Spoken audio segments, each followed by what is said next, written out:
Yep. Yep. All Anakin's shortcomings are due to his selfish motives. Nothing at all to do with the pathetic training he received. What a load of shit. The only thing I'm going to agree with you on is I have been getting a little bit carried away in defending the legacy of the Chosen One. But I'm going to be brutally honest. Star Wars without Darth Vader is equivalent to the legacy of Yoda, the legacy of Obi-Wan, and the legacy of Luke Skywalker. And that's hot fucking garbage. It's less than garbage. It's nothing at all. So excuse the fuck out of me for carrying on and on about the greatest villain of all time. Let's switch the focus. Today I'm going to talk about the worst Jedi of all time. Which one of these two pathetic cowards lets his ancestors down more? Candidate A, your man candy, Obi-Wan Kenobi, versus candidate B, the so-called great Jedi Master, Yoda. I've seen no evidence to support Yoda being a great Jedi Master. Only repeated acts of cowardice. Mace Windu's up there, but he doesn't qualify to be in this discussion. Mace Windu makes the first selfish choice in a series of selfish choices that ultimately leads to the complete demise of the whole Jedi Order.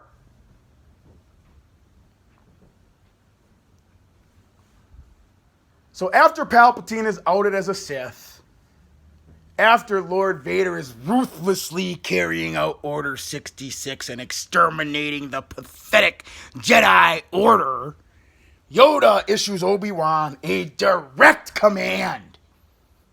He says, we have to destroy the Sith. We can't let them rise to power and control the entire galaxy unopposed. Pretty clear on that. Obi-Wan has the perfect opportunity to destroy one of these remaining Sith. All this crap about Obi-Wan leaving Anakin's fate to the will of the Force is a bunch of hogwash, a cop-out. Obi-Wan selfishly decided to disobey a direct command from his superior. The next part of his selfish agenda was trying to have Padme for himself, but Obi-Wan wasn't man enough to satisfy her womanly needs, and she gave up her will to live.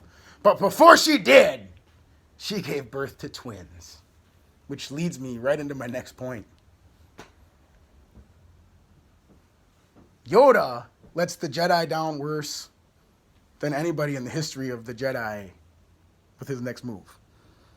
He's presented with two babies, uncorrupted by the world yet. No emotional attachments.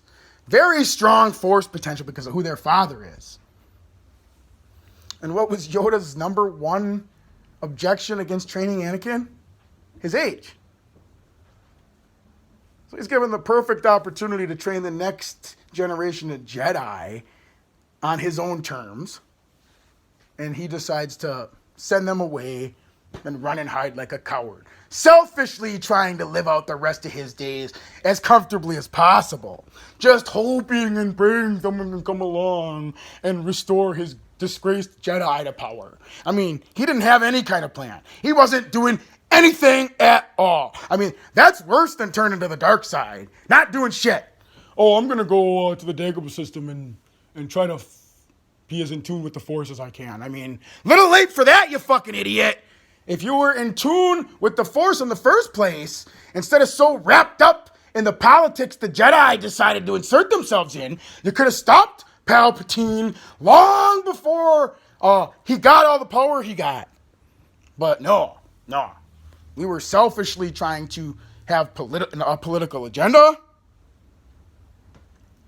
which, as I said, these selfish decisions ultimately lead to the demise of the Jedi.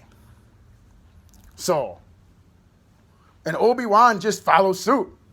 He doesn't sit there and think, oh man, maybe it's not in the best interest of the Jedi to go run and hide like a fucking coward and not have any plan on doing anything. Even after Obi-Wan sends Luke to the Dagobah system to be trained by Yoda. Yoda wants nothing to do with it. Too much like your father you are. I mean, what's your plan, Yoda? What is your fucking plan? How is Yoda a great Jedi? Please explain it to me. Head fucking coward. So,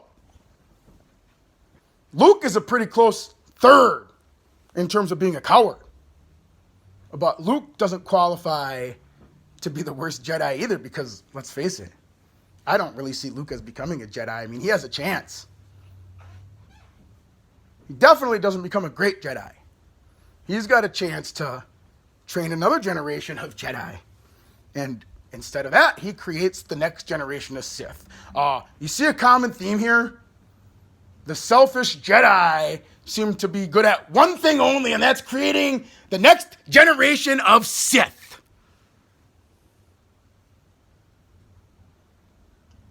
So, I can't put that on Luke more than his trainers, though. He had the same trainers his dad had, and the only semblance of a plan Yoda and Obi-Wan come up with is sacrificing Luke, trying to ride the coattails of a Skywalker to restore the Jedi to prominence.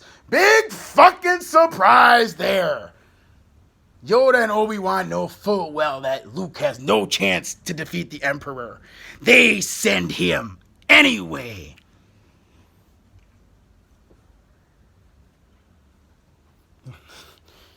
I mean, it's pretty fucking clear to me that, Yoda is more to blame because he's the one that's in charge.